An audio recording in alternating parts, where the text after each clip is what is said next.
Welcome to the 10th episode of the Wolverine Whisper. I'm Seth Berry, along with Ryan Krause, and Noah Poser couldn't join us tonight, so it's just going to be me and Ryan on the call tonight, breaking down some Michigan basketball for you, as they just obviously the whole NCAA tournament just wrapped up.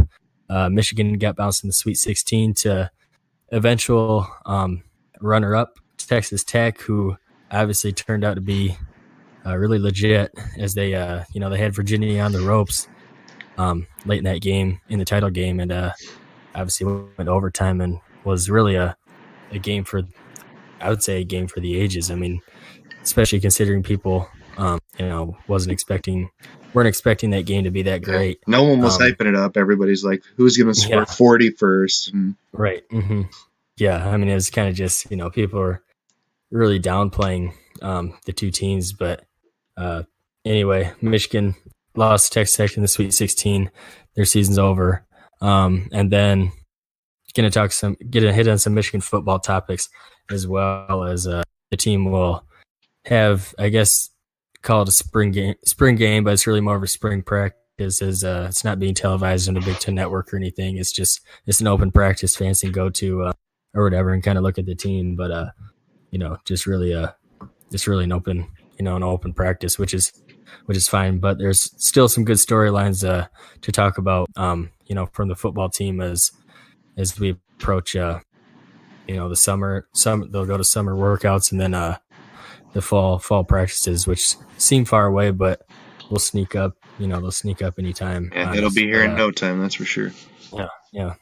Summer gets past and get into baseball season a little bit, then you get to August, and then all of a sudden you get that first week of August and you're thinking about football. I mean, it's comes right up, and Michigan should think the schedule's really favorable for them this year to be able to make a good run this year, having the big games at home as opposed to on the road last year. But so first let's kind of dive into the basketball side of things. There's a lot to talk about there.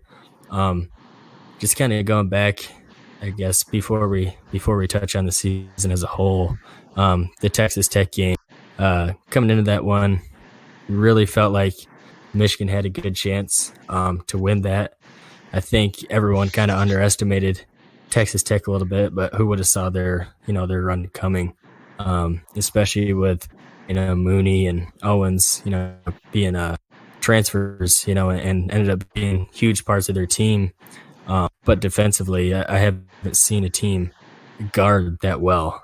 And they didn't just do it to Michigan. They locked down Michigan State as well in the Final Four. And the entire tournament, they were just they were smothering teams. Mm-hmm. And I feel like I'm going to spend a lot more time talking about how good Texas Tech was than, how poorly Michigan played. But obviously it has a little bit to do with both. But I was just so impressed with what they were able to do. I mean, Michigan State, they made that a game at the end with some free throw shooting, and they got a few stops late. But really, Texas Tech did the same thing to Michigan State as what they did to Michigan. I don't know if you agree with that, Ryan, but that's what I saw. Oh, I would totally agree with that. It looked almost like a carbon copy of the game against Michigan. So, yeah. I mean, even Winston got some to fall, got to the free throw line mostly, but they did a really good job smothering them as well. But in that game, Michigan shot is 1 of 19 from three. Only three they were able to get to fall was CJ Baird hit one at the very, in the final seconds in garbage time. The thing that was most, and you knew Michigan would have to get good play as Xavier Simpson, because he kind of makes the team go. And he hasn't had many games this season where he's been bad. I mean, he's had a few off games, but this was one of the worst games of his career. Didn't even score against Texas Tech, and they completely shut him down. Couldn't get anything going. Going to the basket, tried the hook shots, even weren't falling either. Texas Tech's length and size, I think, really bothered that. And but it wasn't just him. I mean, I don't think Michigan had even one player play a good game in that one, as they only scored, obviously, 44 points. locked down defensively early. Looked like they had a chance even struggling offensively. You know, even going into halftime. I know they banked the 3 and then Texas Tech went up 8 at the half, and you kind of felt like 8 was 20, the way that game was going because it was so low scoring and you never thought Michigan had a grip on the game. So, Michigan, they couldn't really put like baskets together. They couldn't get a basket, get a stop, get a basket. It was, get a basket, and then Texas Tech would come down and answer with a 3 or something like that. And they couldn't get consistent baskets. Mm-hmm.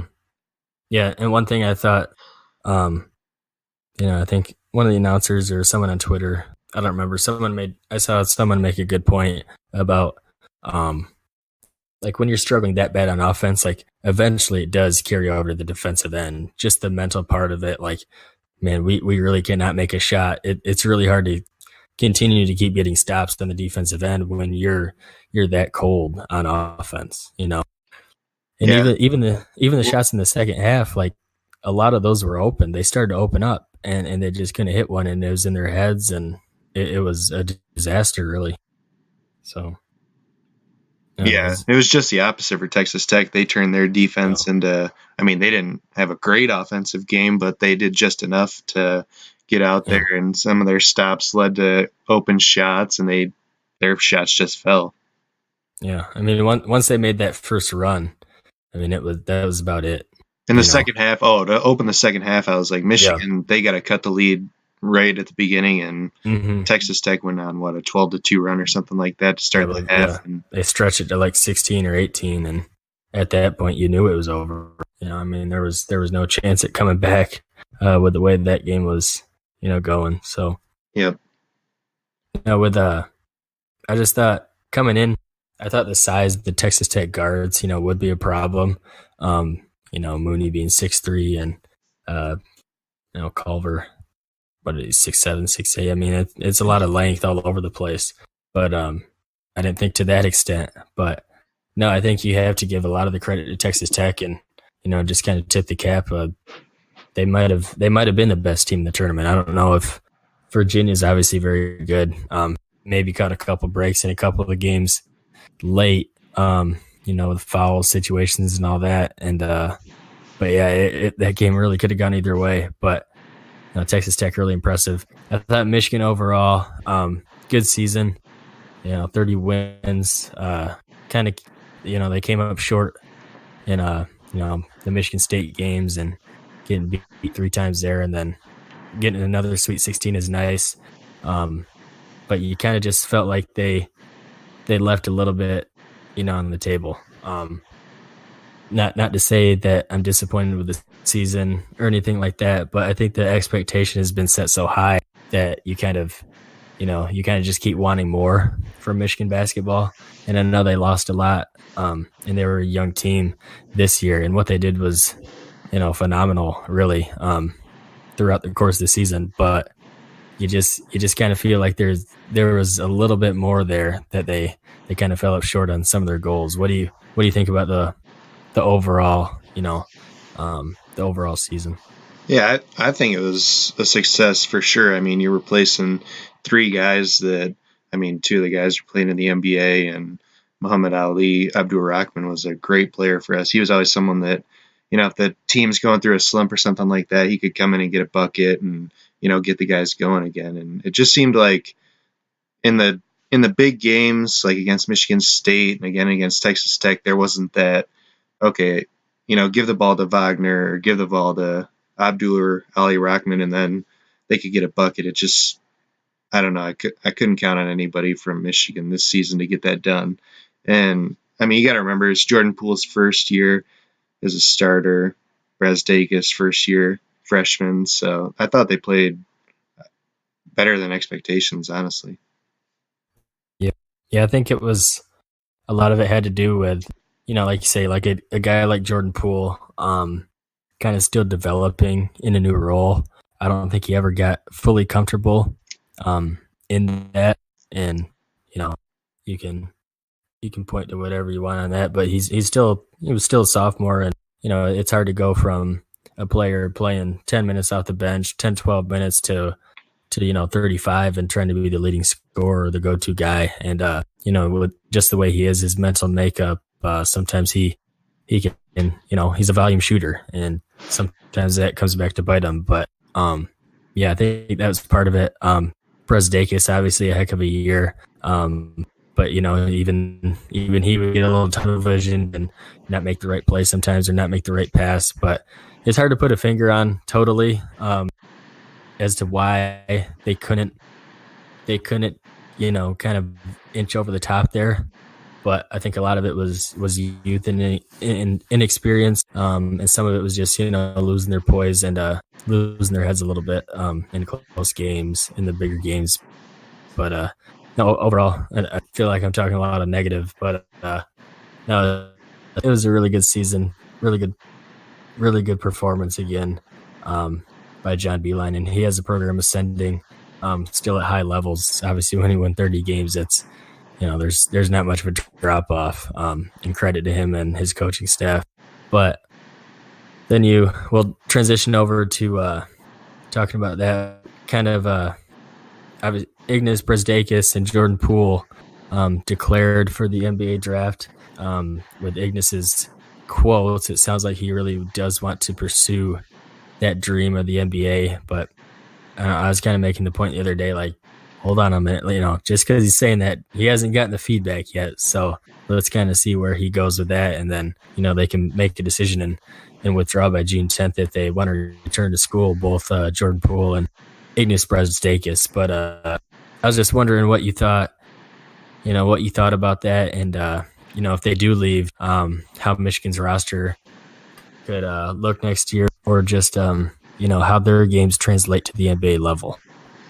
Yeah, I think that I was a little surprised with Jordan Poole. I thought Bresdakis would eventually, declare for the draft, but in a lot of mocks, I haven't seen Jordan Poole show up, and Bresdakis is looking like a second rounder. At the beginning of the year, I think he was like late first round, but a lot of second round now. But you can't fault them for declaring for the draft, hiring an agent. All this stuff that they're going to get is valuable feedback. The NBA teams are going to say, hey, listen, you got to work on this. You want to work on this. And I mean, that's just going to, if they do decide to come back, that'll help them hone their games, even in Beilein's system, to get them to be an even more productive player at the next level. And if they leave, I mean, you're going to lose Matthews, Bresdakis, and Poole, so you're losing 3 starters. So I think Livers would fill in one of those spots. Maybe Jalen Wilson, the freshman. I don't know, is he a guard or a forward? But he's like a kind of like a hybrid player. He's more of a forward, but he can handle the ball. He can do a lot of things with it. Yeah, all I've heard is good things about him.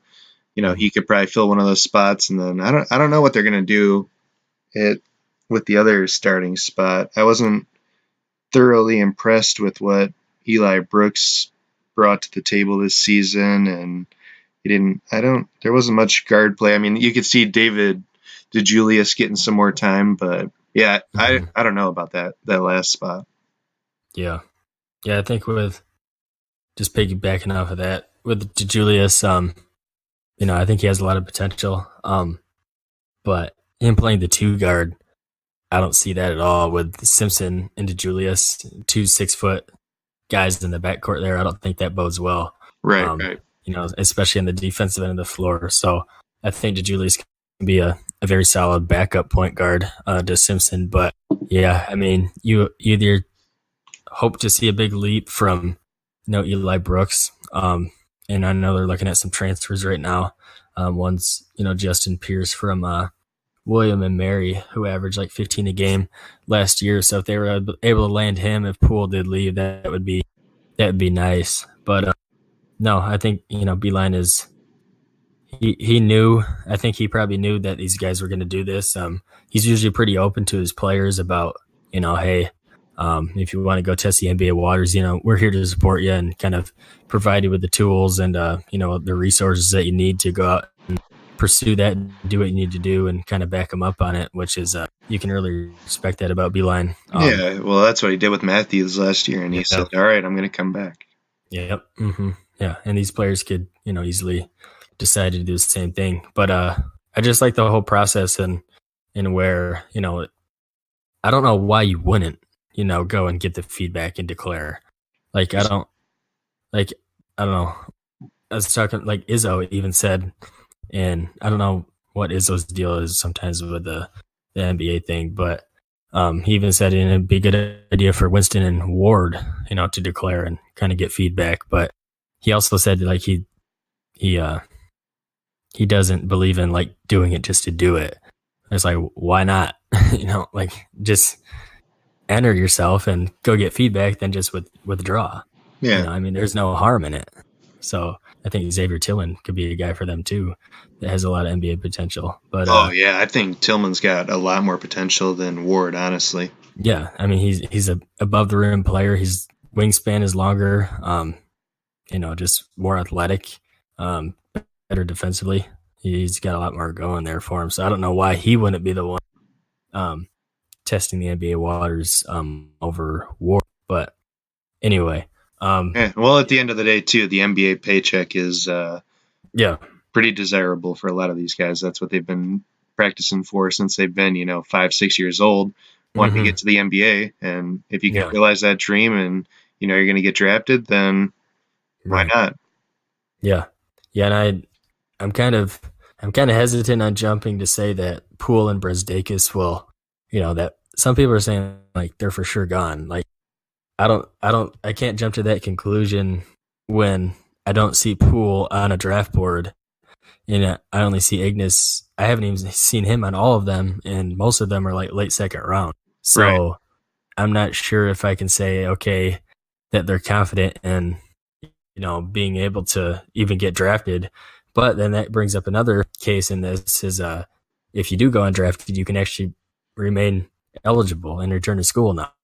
So that's another benefit to the players.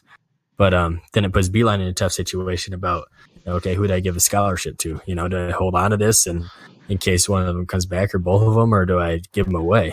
Yeah, that is super tough because the way the seasons and this signing days all work out, that's tough. Yeah, it's obviously maybe good for the players there, but a little more tough for the coaches to be in. But no, I think as far as next year, if those guys say they were to leave, you'd see a guy like Brandon Johns hope step up. I think people have kind of compared him to DJ Wilson. DJ Wilson had the redshirted him and had the knee injury, and then all of a sudden, he really came on and turned out to be a really, really good player for Michigan and in the NBA now, obviously. Yeah, and getting some decent minutes. Give him another summer under Beeline, and I think you'll see a big leap. I mean, Jordan Poole, a lot of people point to the end of the year, but he made a big leap this year. He did. Yeah. Brzdakis got better as the year went on too. So. Yeah, and then you look at, it would be three of their, the three top scorers out, which makes me, kind of nervous about, okay, how can they get consistent on offense, because if they were to bring Poole and Brzdakis back, you looked at all the, obviously the early polls are kind of dumb, but everyone you looked at, it had Michigan in the top 5. Now I saw Michigan 2, 3, 4, up there, Michigan State in the top 5, just in terms of if they were to return those guys, and which is fair because you bring a plethora of talent like that back and give them like you said, another summer in an off-season program and get some more strength and develop their games, then they'd be really good. But no, I think another guy coming is Cole Bajema, another forward. Beeline really recruited hard this year to fill Matthews' place, which is smart. Bajema's just really, really skinny. So I don't know if he'll be ready to take on, any huge college minutes. But and then Adrian Nunez, a guy who really didn't play this year.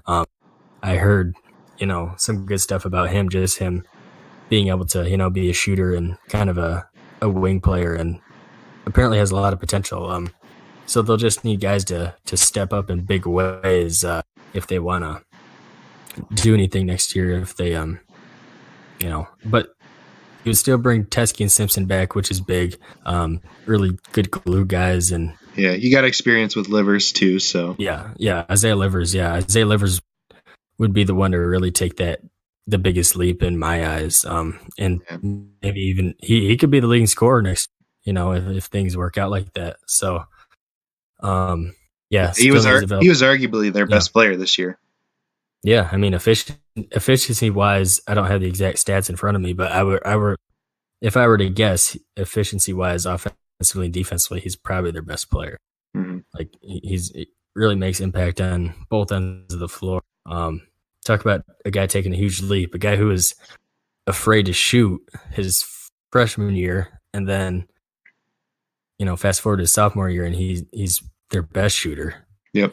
From three. So no, really encouraging stuff there. But we'll see what happens with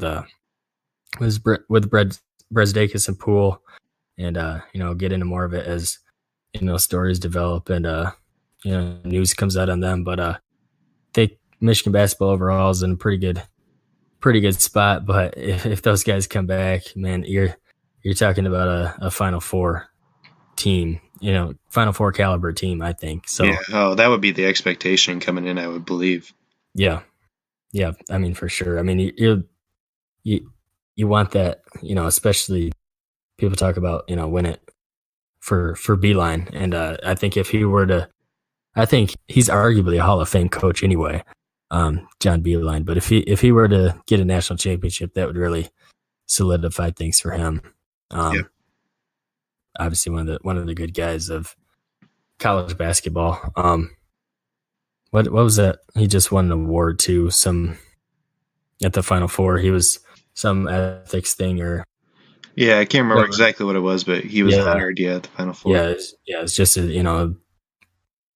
really respected among his peers. So no, it'd be nice for him to win one, and if those guys can come back, I mean, next year would be the real shot. So I think they're in a good place.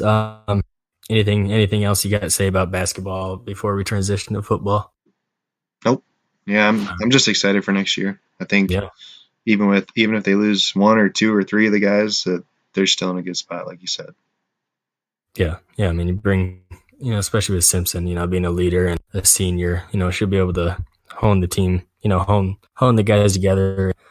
It could be things they struggle early, but they always find their footing, as the year goes on. So no matter who they really have, so no, should be good.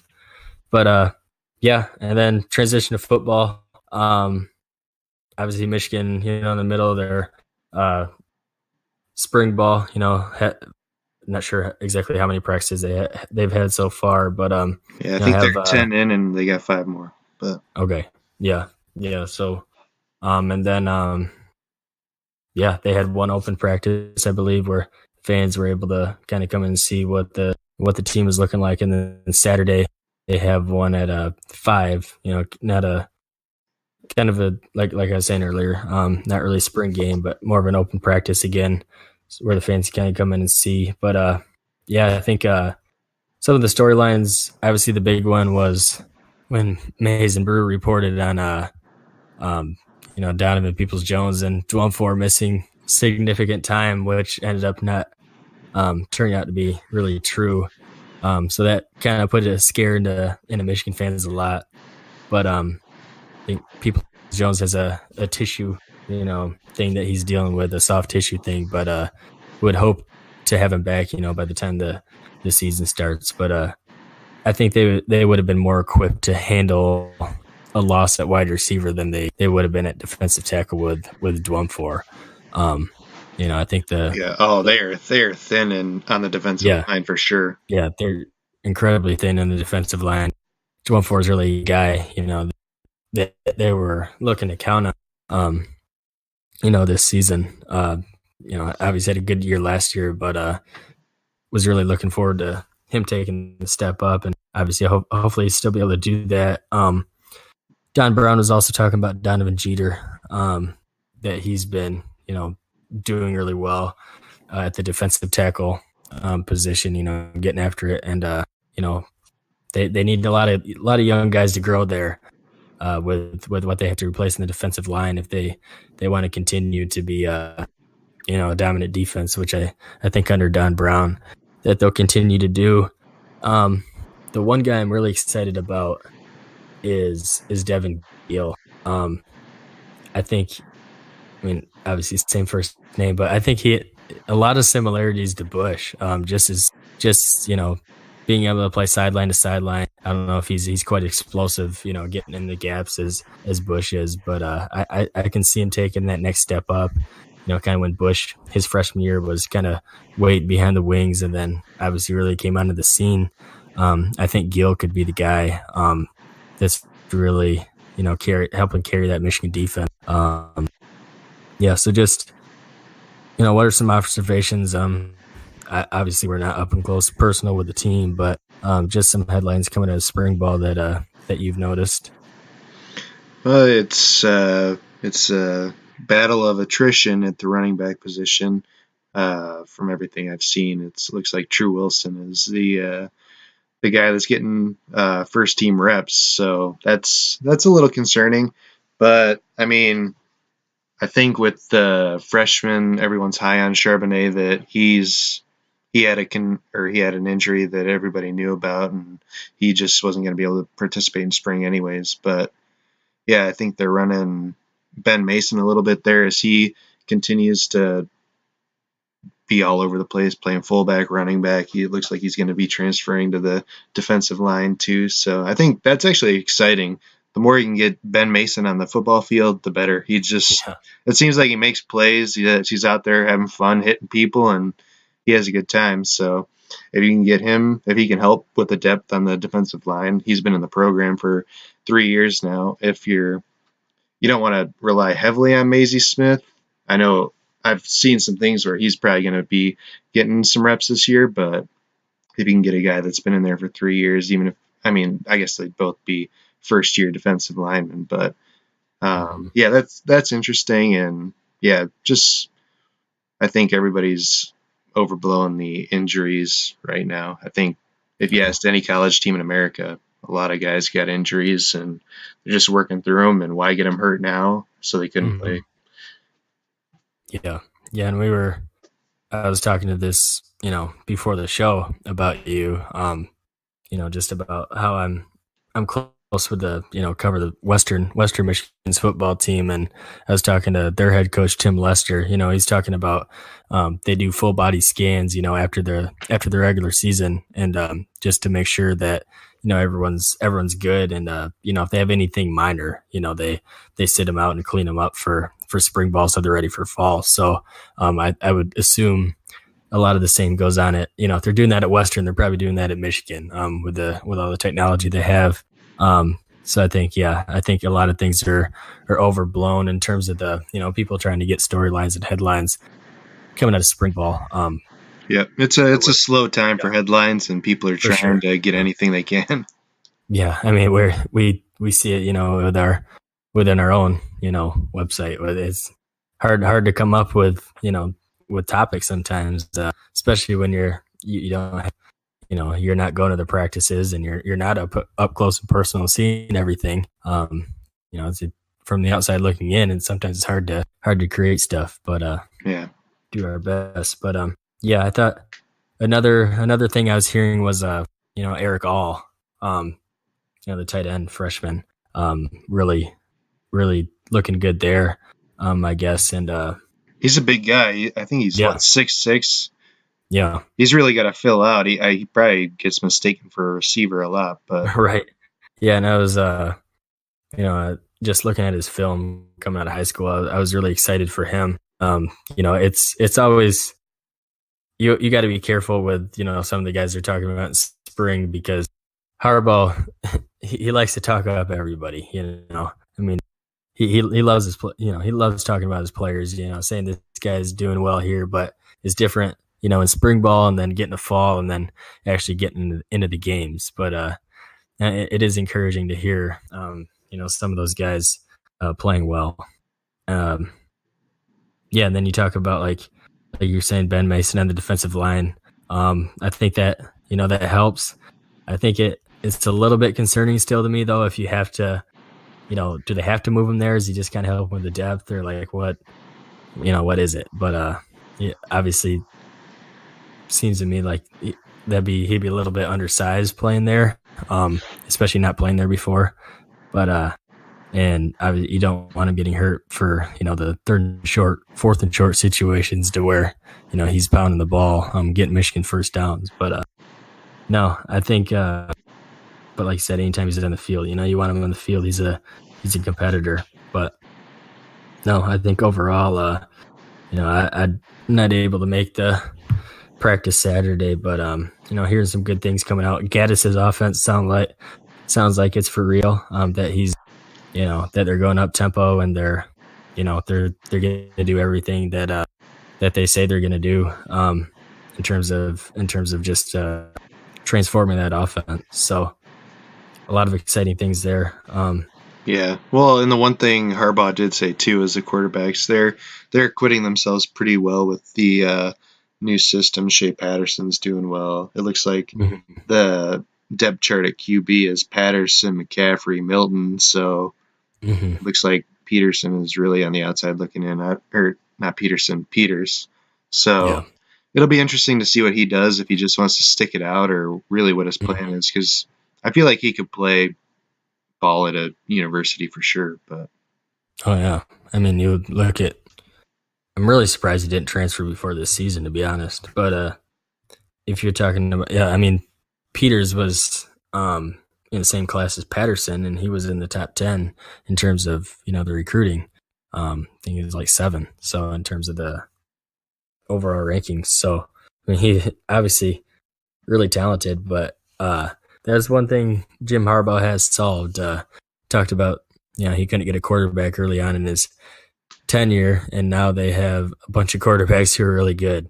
So that's one thing that has been solved. Now it's just getting the rest of the pieces of the offense to kind of fit into place. Like say the running back situation is concerning. I personally don't believe True Wilson is a number one back, but like say Charbonnet is out and dealing with an injury, so and Turner's out as well too. So Turner's out as well. So I would like guys who usually want to get first team reps are going to, which is good for True Wilson because anytime guys are out and you have a chance to get more reps and with the first team that definitely helps him. So I think that's one thing that's beneficial for spring ball is guys who usually wouldn't get a ton of reps do, so and going against that, the first team defense, good competition, so helps him out. And that's the same with the freshman early enrollee receiver Mike Sarenstill. I mean, with Nico Collins and Peoples Jones being out, it looks like he's getting a lot of the first team reps as well. I mean, they got more than just Nico and Donovan Peoples Jones out, but yeah, he's getting some time. It looks like Tariq Black is getting back to form, which would be awesome if you can have that 3-headed monster of DPJ, Collins, and Black out there. You'll have some success. Yeah, and Sanders still was one of the first guys I saw that Harbaugh really went into depth and talking about there. So really, that's really encouraging. Like I say, just young guys stepping up and hopefully can fill in some roles and just continue to develop as they get closer to the start of the season. Don't think we want to get into too much about what our predictions are or anything like that, and until we get to fall, toward August. But just kind of keeping you updated and developing, on some developing stories, and as Michigan kind of works through spring ball and gets ready for the season. So anything you got to add to the to the football side of things? Nope. Yeah, it's a slow time, but there's still practices to be had, and guys are getting better. So just stay healthy through it all. That's really one of the main goals. Exactly. You know, no season enders. Just stay healthy, and especially the key guys and the playmakers on offense, both sides of the ball, really. And that's one of the main things. So yeah, I think that'll about wrap it up for the 10th episode of the Wolverine Whisper. And thanks for listening in, and we'll catch you next time.